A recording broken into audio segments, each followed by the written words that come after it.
From Montana's news leader, this is the MTN Noon News.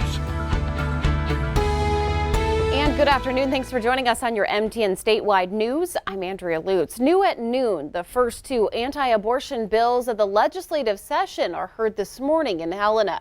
House Bill 136 would ban abortions after 20 weeks of pregnancy. Supporters say this is a step toward banning abortions altogether. House Bill 171 would put regulations on abortion-inducing drugs, something opponents say is unconstitutional, placing restrictions on a woman's health care decision. The House Judiciary Committee will vote later this week. This month, recreational marijuana became illegal in Montana with some restrictions, but not every segment of the population is barking the praises of this new law. Vets in Great Falls say marijuana toxicity in animals is a problem that they're seeing more and more at an alarming frequency. Vets, usually seeing 3 or 4 cases a year, now say they're seeing as many as 3 or 4 a week. Most affected dogs ingest the drug in form of an edible, but curious animals might even eat a discarded joint. So officials say dogs show up not able to walk and they're cold. So vets do give them fluids and drugs for nausea and supportive care.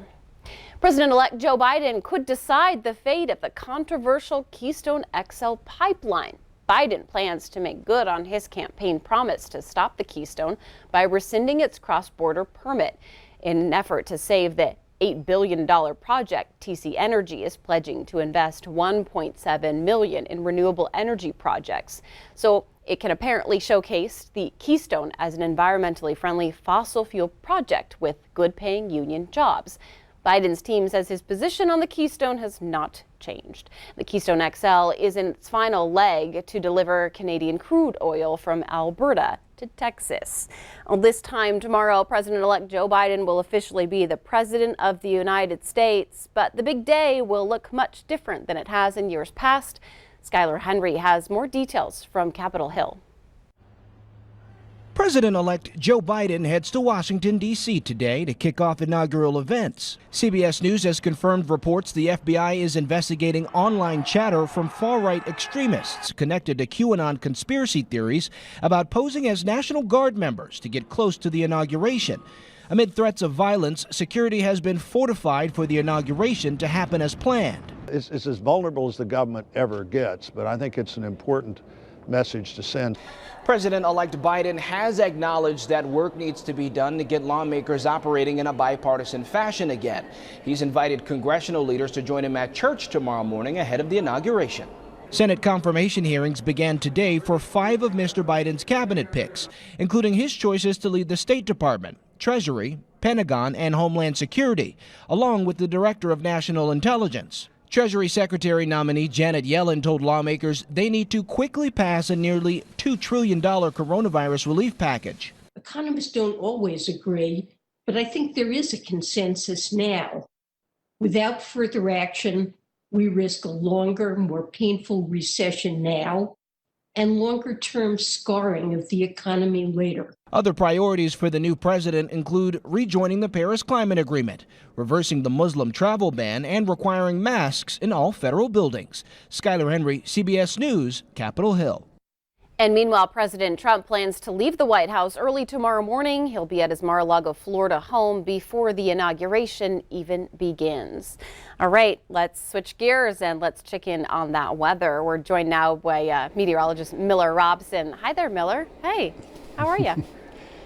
Hey, Andrea. I'm doing well. Hopefully you're doing well as on this Tuesday. Monday's out of the way.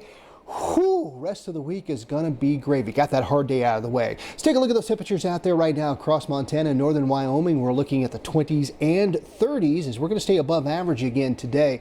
Big story is the winds. Starting to see them kick up. Take a line from Cut Bank all the way down to Livingston and areas east. We're seeing gusts of 30 to 40 miles an hour. Look at that gust of 46 in Great Falls already. Now we're going to start to see those high winds really kick up later this afternoon, this evening, through tomorrow as well. And that's why we're going to have those high wind warnings. warnings. If you're along the foothills, the western foothills, you could see gusts of 60 to 65 miles an hour. In some isolated spots there, we could see gusts up to about 80 miles an hour. Other parts of the state, we could see gusts to 60 with sustained winds between 30 to 50 miles an hour. Now, once we get through this, we calm down on Thursday, but then we start to see a change in the weather. That could mean snow. I've got details coming up. Andrew. All right, Miller, thanks for that. Well, police say a Rexford man who drowned while ice fishing on Fort Peck drifted off course on his utility terrain vehicle. Petroleum County Sheriff's deputies say 72-year-old Roger Shad was ice fishing south of Glasgow on Saturday with 3 other men. They were driving on the ice and 2 utility terrain vehicles headed back to the marina. They found themselves on unsafe ice. One of the UTVs fell through the ice and was submerged. One of the men was able to escape, but Shad drowned. One of the governor's top priority bills is now moving forward. The bill protects businesses against COVID-19 related lawsuits, and it's moved out of the Senate. And the governor says anyone trying to collect damages related to the virus must prove that a Montana business engaged in gross negligence, which is a higher than usual standard. It extends to healthcare providers treating COVID-19 and those who manufacture products to help prevent the spread. Reality is a lot of these businesses have been out of business. They've had to shut down because they can't survive. So once they open, the lawsuits could come flying. And this ensures protection from frivolous lawsuits. But 1 or 2 lawsuits could put somebody completely out. Senate Bill 65 now goes to the House and is expected to be approved. The governor says he'll lift that statewide mask mandate once those protections are in place. Missoula students are heading back to full weekly classes since the pandemic started last spring, but the change still means masks are going to have to be worn. The return to a 5-day class schedule starts with K through 12 students. Middle school students will return to class every day starting Monday. The district will continue precautions for social distancing, sanitation, and the wearing of masks for all students, staff, and visitors. The governor's potential lift of that statewide mask mandate won't apply, though, to schools in Missoula County. Obviously, masking is not enough. You kind of have to layer all those mitigation strategies on top of each other. But masking is an important one that we will continue to enforce in our school district, likely throughout the entire school year. Just because even if, for example, even if we got all of our staff vaccinated, we still want to limit transmission among students. Students will remain on a shorter schedule each day to accommodate social distancing on buses, and the district will continue to offer classes through the Missoula Online Academy as an option for families who still prefer remote learning. All right, so if you are 70 years or older and you live in Cascade County, you now have an opportunity to get the COVID-19 vaccine. Benefice has announced 1,500 people will be vaccinated next week, and the hospital and the local health department worked together to develop a vaccine plan. For now, it's by appointment scheduling online this Thursday. The vaccination clinic will be held at the Family Living Center at the Expo Park.